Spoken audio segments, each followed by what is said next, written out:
What's up, everybody? I hope everybody's having themselves a great day, night, whatever time you're watching this. And welcome back. It's been a while since I've done any videos because I'm working on the other figure has been taking a little bit longer than expected, but that is here or there. I went on and cleaned the entire workstation out because something came in the mail, and it's right here. Here's the package, and if you do not know this logo, here's their name right here.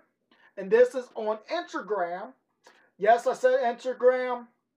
And I know a lot of y'all have been asking me about this. So there is an Instagram account that I've made.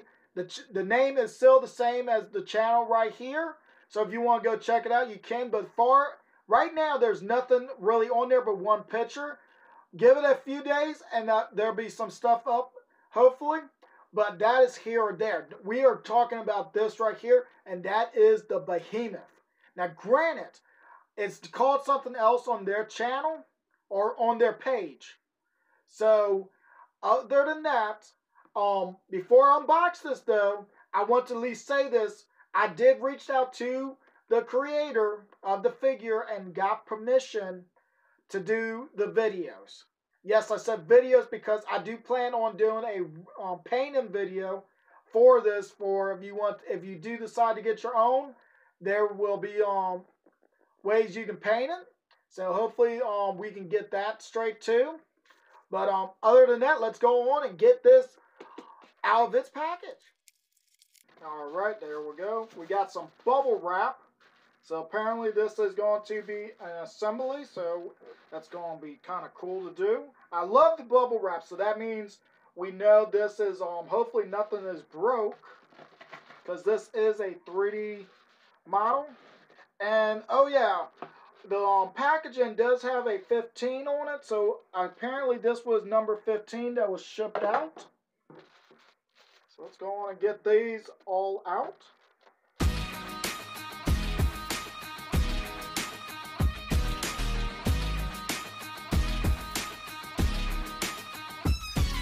Alright, we got all of the pieces all out.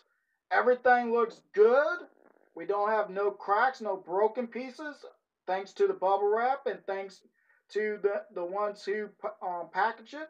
So that is awesome. Thank you very much. And hopefully whoever else have gotten the Behemoth from their line has the same stuff. Now apparently it does feel a little stiff, so I am going to heat this up before putting it together. But before we do that, we're just going to look at all the detail. I know I paused on the head because I liked how the head and everything looked. Give you a little bit of a closer look before we get into when it's all put together. We can see how the joints are, and I'm happy that this is ball joint and not like how some other figures are like on string or something. But it is here and there. It all depends on how you like it, and I actually love how this looks, so they did an awesome job. Now, as far as I know, they worked on this for a couple years before having it all kind of together. And I know some of this is out of frame, and I'm sorry about that. Move these back into frame for y'all. I'm sorry. Now, as you can see, I got two different type of tusks, an open hands, and a broken piece.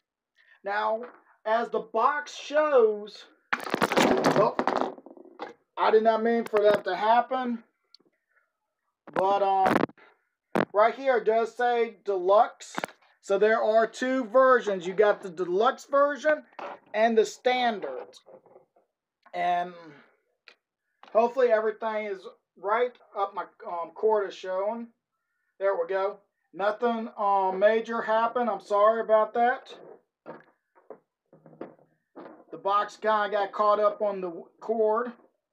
But yes, this is the Deluxe version. Now, as far as I know, the Standard version comes with the figure itself and one set of tusks. And I think that is like right here, the basic tusk. But Deluxe, you get like the tusk right here. And I think these are like the vines on here, or the overgrowths that grows on his tusk over the years. And then you got the broken tusk. and the open hands. Got some long claws on these hands. Oh, they are a little bit sharp, so that if you do get this, be careful with the claws. For two reasons, because these can poke you, but also because how sharp they are. They might have like a weak spot right there that's a break, so be careful with those. Are they like that on the hands? They are, but on the hands they're curved, so they're not mostly going to get probably caught on anything. Now, I can't tell, like, if you can see right here on the knuckles. I don't know how good the camera is picking it up with these little spots. I don't know if those are meant to be on there or those are just from the supports. But other than that, that's so cool. We can just say those are just overgrowths. Okay, this one doesn't have it, so there's nothing wrong there. That's what you can sometimes get. I do have that issue with some of my 3D prints as well. But I'm going to go on and put this together, so I'll be right back in a moment. Alright, I got them all put together. That took a little bit of a time, but be careful when putting this together, because if you overheat the inside a little bit too long, the ball joint part, when you take the arms or legs and push them to connect them, will make the support piece inside loose, and it will start doing this. So be careful. I did that, and hopefully while it's cooling down, it will start to harden back up, because the right arm right here ended up being a little loose. It probably still is a little loose, so I'm going to have to go back and fix that. But other than that, I have no complaints about this figure.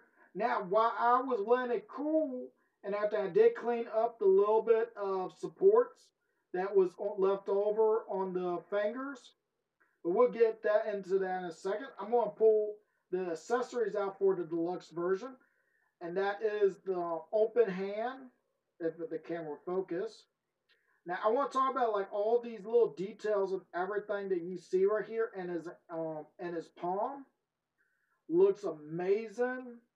Now, just like I said earlier, be careful about this, because these are sharp. They can poke you pretty good if you are not careful, but also if you leave them like this, face down, like I did right here, and I shouldn't do that. I need to flip that around, because all that the points right here might get dull over time and snap, so be careful with that. Now, this is not a soft resin or like a flex resin. This is hard resin, so there is not as much give as the other. Now, this is right here is kind of neat. This is the tusk that has the vines and overgrowth on it. I'm giving y'all a little bit closer look. You can see all the roots, and right up here we see not veins, the vines, and you can see a little bit of like moss or something going on, like on top of it, like right here, or that could be just vines. But this is something I did not know about Behemoth's tusk. I did not know Behemoth's tusk has these ridges on the back. Now you can barely see, not real, you can see them, but not as clear as you do on these ones because of the vines going over it. We'll look at it more closely on that one. And then we got the broken tusk. Now he does get a broken tusk in the comic Godzilla Dominion when he fights Anhuluk. But at the end of the comic, we realize he can regrow his tusk back. So that is kind of cool. Now, I would have thought while it was growing back, it would like at the end would have been like more like looking like this, but I guess it will just shape up to be back to a point. So that is kind of interesting. All those little details. I love the details on this because it looks like you're actually holding an actual elephant tusk because of the detail and how the tusk looks. So we're going to move these out the way for a second so we can look at the main figure. Now this is what you would get if you get like the standard Behemoth figure. is just like what you see right here, and nothing's wrong with that. But like I said, like right here, you can see how those look like right here without the vines. Now, I did not know Behemoth's tusk had that. That's kind of cool and interesting. Now, like you saw in the others, these are just ball joints, so they can rotate. So that is kind of a bonus. But like I said, looking at this, I have seen elephants. I have ridden elephants and seen their tusks, and this looks just like an actual tusk. So I can't believe the detail that they got on this whatsoever, but also how Behemoth looks. Now, as far as I know, I think they took the picture look when he's like beside the building or something. Because I seen somewhere where they had this figure and it was facing like, I think almost like this way to line up with the figure. I mean, with the movie. But man, did they do a great job on this. Now, mostly what you see on their site is just like some heads for your action figures and stuff. So this is one of the fully figure look. They do have a moth for a larva. And I think they had another full body figure in their store. But like I said earlier about the heating up, I'm hoping after a while this arm will harden again because it's gotten a little loose. As you can see, it won't stay up. Unlike this arm right here will stay up. But that is nothing. That is not the figure's fault. That is my fault. So do not take that with that. But all the fur detail and everything looks amazing. And you can see, like I said, I cleaned it up a little bit on the hands. Now on the hands right here, and I don't know if that's another like supports left over or something that's inside of there, but it won't let it like rotate up and down very good, like it's pulling or doing something. So I'm gonna clean that up a little bit. But that's what you get when you 3D print and got the supports. That is just common. But we have seen it. Let's talk about its size now. I did have a measuring tape somewhere beside me. I just gotta find it again. Okay, it's right here. I'm sorry about that. I've set it down. So let's see just how big Behemoth stands. We can get him into a pose. So right here, he is at, okay, I need to move his arms a little bit. And let's see if we can get him into like a fully height look right quick. There we go. Okay, he's about 5.5 or close to 5.5 inches. So he is a pretty good size figure. Now that is talking about him on all fours. Now if we took and stood him up, he would be about 6 or over 6 inches. But let's talk about some size comparison. So right here I have Godzilla. Now I'm going to move the camera some so y'all can see. Now that works great in scale because he is meant to be shorter than this Godzilla, but he's also a foot shorter than the 2014 Godzilla, so that still probably would work in scale. I don't know why he's coming up on camera good with his details, but I guess because of the color of the resin, it's not the kit. I am so sorry about the stutter. I am so sorry about that. But right here we got the with that gray just making it kind of blurry. But he sizes pretty good with SH Monster Arts Godzilla. Now, I do think he does sizes pretty good with the Hiya Godzilla as well, if you do have that and not this one. So he does size well with both. So we're going to move Godzilla out the way for a minute and bring out our next one, and that is going to be Kong. Now, Kong is 337, I think, or 335. He's somewhere in that area in size.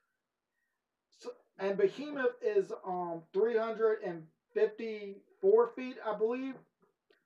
So, or if they probably do size good, it's just because of this loose arm.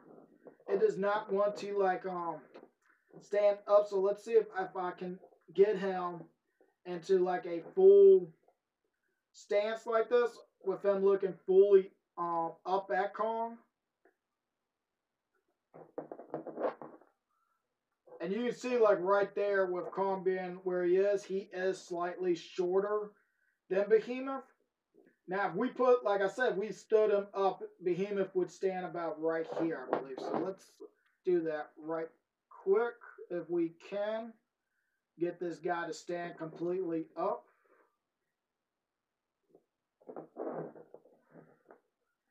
So yeah, he does tower, not tower, but he does dwarf Kong. So that's pretty good. So this figure does work good with your other figures.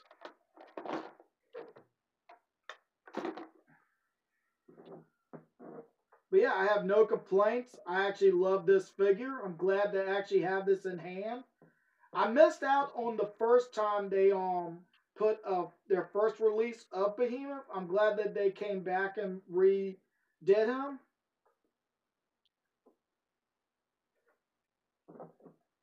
Let me know what y'all think in the comments below.